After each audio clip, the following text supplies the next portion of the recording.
The Indiana House and Congressional redistricting maps are out. They were released by the Indiana GOP. I talked with a local state rep as well as a government transparency group who says Hoosiers need more time to review the maps before they're voted on. Indiana Republicans are satisfied with the Indiana House and Congressional redistricting maps. State Rep Greg Sturwald, a Republican from Avon and author of the bill introducing the maps to legislators, said in a statement, quote, "These proposed maps are the culmination of a months-long effort which included listening to Hoosiers across the state," end quote. The Senate sponsor of the bill, Eric Koch, said, quote, "I have been pleased with the high level of collaboration between the House and the Senate as we have worked to prepare our new draft congressional map," end quote.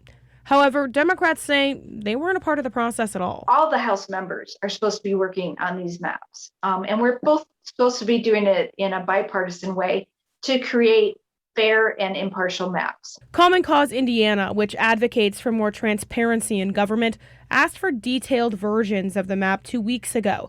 The organization says how they were released this time was different than in years past. And this is the first time that maps have been released just online with no media availability, no press conference, no opportunity for anybody to ask questions. The organization asked for maps in a shapefile format, which would have allowed them to use technology to analyze the districts and provide political analysis, which is why if you feel the maps are hard to read, you're not alone.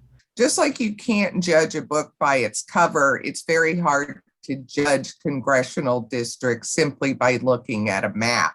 And when maps are gerrymandered, Common Cause Indiana says the voters are the ones who lose. It's really the independent voters who are the big losers here because they're drawing so many safe districts that the chances are our elections will be determined in the primary by only a tiny fraction of voters. Public hearings on the redistricting maps are scheduled for the next 2 days at the Indiana State House.